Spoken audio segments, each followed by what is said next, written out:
La pop actu va trop vite et tu n'arrives pas à suivre, y a pas de souci, je te résume tout ça à la vitesse de l'éclair.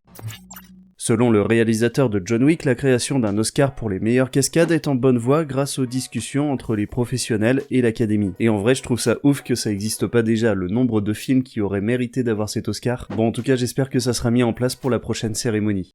Lors de son procès contre la FTC, Microsoft a laissé entendre que la prochaine génération de consoles pourrait arriver dans 5 ans. Donc la prochaine Xbox et la PS6 arriveraient en 2028. Donc je sais pas ce que t'en penses, personnellement je trouve ça pas mal, ça nous laisse encore un petit peu de temps pour profiter des consoles actuelles.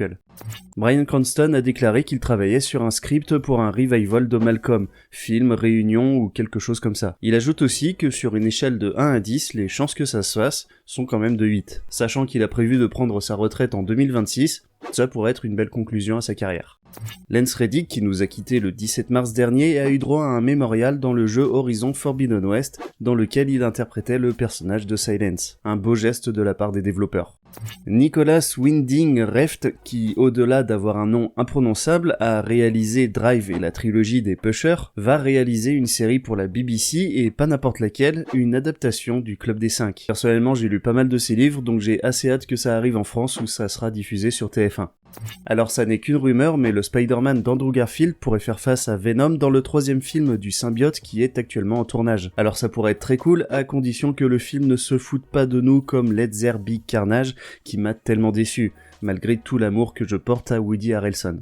Ça y est, on sait qui sera le nouveau Superman et la nouvelle Lois Lane dans le Superman Legacy de James Gunn. Superman sera donc joué par David Corenswet, qui était dans la mini-série The Politician, que personnellement je n'ai pas vu donc je le connais pas, tout comme Rachel Brosnahan, la future Lois Lane qui a joué le rôle principal dans la série La fabuleuse Madame Maisel, que je n'ai pas vu non plus. Donc si toi tu les connais, je compte sur toi pour me dire si tu penses que c'est un bon choix ou pas.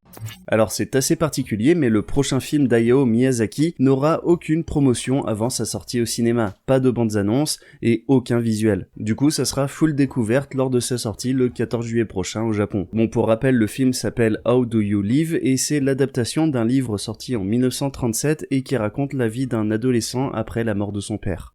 On en sait plus sur le prochain film d'Ari Aster et a priori ça sera aussi perché que Midsommar, Heredity ou Beau is Afraid. D'ailleurs je suis pas sûr d'avoir capté tout le speech, donc je te le lis tel que je l'ai lu et tu me donneras ton avis dans les commentaires. Alors, ça sera donc un western néo-noir, ça se déroulera dans une vieille ville minière du Nouveau-Mexique pendant la crise du Covid. Voilà, alors en tout cas, une chose est sûre, Ari Aster va sûrement encore une fois bien nous surprendre.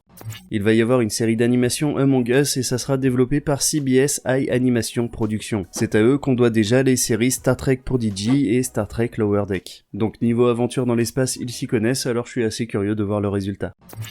Bon, j'espère que je suis allé assez vite pour toi, il y avait énormément de news à traiter, pourtant le dernier Pop Actu date de il y a pas si longtemps, comme quoi la Pop Actu va vraiment très vite. Je compte sur toi pour liker, partager et t'abonner, je te dis à très vite et surtout, prends bien soin de toi.